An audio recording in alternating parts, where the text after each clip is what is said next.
questão é que, voltando à questão de Bolsonaro que você comentou, é muito difícil o cara fazer o que o Bukele fez. O Bukele, o kebab lá, o de El muçulmano. Salvador, né? O que esse Bukele fez foi o seguinte, ele pegou 6 meses depois de Bolsonaro, ele também é da nossa geração, a diferença da gente é de menos de 2 anos. Ele é um cara outsider, ele limpou o Supremo, ele limpou, tirou 20% dos juízes do país, limpou os gerais, ele fez uma desnazificação. Inclusive o Princeso, que agora está apoiando Dilma, apoiando as medidas de Dilma, aplaudindo o Princeso na Padilha, dizendo, tem que Princeso já mesmo. era.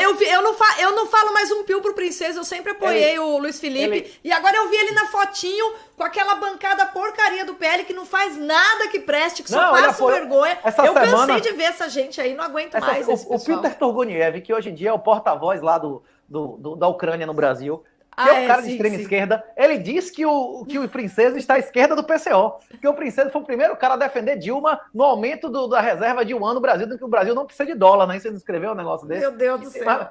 Mas voltando, esse cara mencionou diversas vezes na campanha desnazificação. Desnazificação é o conceito político, né? De você limpar, fazer uma limpeza, como aconteceu na Alemanha. O que aconteceu na Alemanha? Mesmo que você fosse um cara decente, mesmo que você tivesse um bom juiz, um bom professor, você podia continuar exercendo seu cargo se você tivesse participado do Partido Nacional Socialista dos Trabalhadores Alemães? Não. Mas olha, bicho, não importa se você cometeu crime ou não. Se você fez parte disso, você não pode mais exercer nenhum cargo no Estado, não é isso? Bolsonaro, em vez de desnazificar, como ele tinha prometido, ou pelo menos botar um cara para prometer do lado dele, caras como Santos Cruz, caras como o outro lá, o aleijado lá, como é o nome? O Vilas Boas. Esses caras, eles tinham que ter ido para a reserva, calado a boquinha, para não ir preso, e dar graças a Deus que não foram presos, né? Esses caras tiveram mais poder que o próprio Bolsonaro. Quando eu digo que, na minha opinião, Bolsonaro foi o maior traidor e covarde dos 500 anos, isso, na minha perspectiva, eu acredito que ele acha que ele é homem. Ele acha que Santos Cruz e que Vilas Boas, esses caras são homens, ele acha que deu poder a caras melhores do que ele. Isso. Ele acha que deu poder a caras melhores do que ele. Ele não tem, Renata, é que ele não tem. O Bolsonaro, eu até consigo ver humanamente, ele é limitado, e ele é aquele político de parlamento, entendeu? Ele faz aquelas jogatinas, ele foi se agarrar ao centrão. Então, pra gente conseguir falar equilibradamente, porque o pessoal não consegue falar de maneira equilibrada.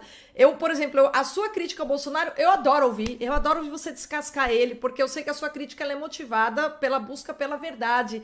Você não tem interesse político nenhum quando você faz isso, e a sua crítica, pra mim, ela é legítima. Agora, quando eu ouço os Weintraub, o Paulo Enéas, eu também cansei, sabe por quê? Porque o que eles querem é tirar, descredibilizar pra ficar no lugar. E aí, pra mim, o Weintraub é tão porcaria quanto, entendeu? O que ele quer ficar no lugar? Eu fiz até uma live, os Weintraub tinham me bloqueado, aí depois eles me desbloquearam e me botaram pra fazer uma live com eles. Eu acho que eles são pessoas de boa fé também, mas eles são de boa fé com o Bolsonaro. O Weintraub, por exemplo, ele chegou pro Xandão, no meio da live, ele desafiou o Xandão, dizendo, inclusive, que ele tinha uma BVI na ilha tal, no país tal, assim, e que desafiava o cara a ir lá e buscar o offshore dele. O que significa isso? Ele ainda é positivista, ele é um construtivista, a mentalidade, ele acha que a lei é a aplicação, ele não compreende que o mundo hoje é fascista. Você não...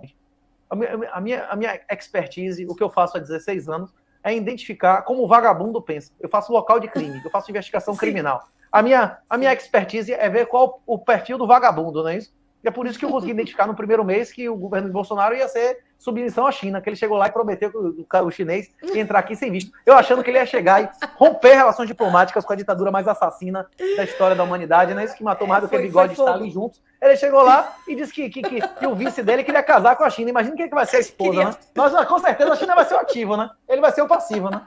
Não? Quem é que vai ser a noiva, né? Hein? A China chutou a bunda do Ernesto, né? A hora que eles cansaram, mandaram demitir, assim, não adiantou. Ele até ficou uns 2 anos no governo, mas teve uma hora que a China pediu e mandou embora, ninguém, né? Ninguém de primeiro escalão, em nenhum momento o Bolsonaro indicou, ninguém de primeiro escalão que tivesse a mínima disposição de fazer desnazificação. Zero. Não teve ninguém. Por exemplo, o Weintraub é um cara bem sucedido, bem intencionado. Ele ia chegar lá e limpar o Enem. Os Enems do Bolsonaro foram os mais esquerdistas desde sempre. O Enem, aliás, foi os piores. Não limpou, ele ia chegar lá, ele é professor concursado, ele ia botar pra foder com os colegas dele, ia perder o emprego dele no dia. Ele ia perder o emprego dele quando ele saísse de lá. Ele poderia botar pra foder, sem contar que ele acredita em lei. Ele é um cara positivista. Ele deixou isso claro. Mas mesmo que ele não fosse, né? Mesmo que ele não fosse, o professor Olavo deixa muito claro isso. Muito mais importante do que as crenças pessoais de alguém são seus compromissos pessoais. Você pode achar uma coisa certa, mas se for levar a escravidão e a castração do seu filho, você vai fazer o errado, não é isso? Ou não? depende do compromisso seu com alguém, não é isso? Sim, ou não? É isso mesmo. Justamente. Você me deve R$50. Agora, se você me der os R$50, seu filho vai morrer. Você vai me dar os R$50 ou você vai me dar calote? Não. Você vai me dar calote, não é isso? É lógico, ou não? claro. Mas do lamento se lasque, não é isso? É isso. É isso. Essa é uma das eleições básicas lá do curso de política do Olavo. Não interessa o que o cara acredita. Mais importante, isso interessa, mas um nível muito mais baixo do que os compromissos pessoais de quem está lá. Né? Uhum. Por isso que aquela discussão, aquela história é que é difícil de engolir, aquela história do vamos discutir ideias, é ficar discutindo o que você pensa. A questão é que a prática é mais complexa, justamente por esse ponto que você acabou de falar, né? Quais são os compromissos? Para você fazer a leitura correta, você tem também de compreender. O Bolsonaro, por exemplo, ele tem o compromisso dele principal sempre foi com os filhos. E toda aquela história de fazer a limpeza do STF foi por água abaixo, porque, enfim,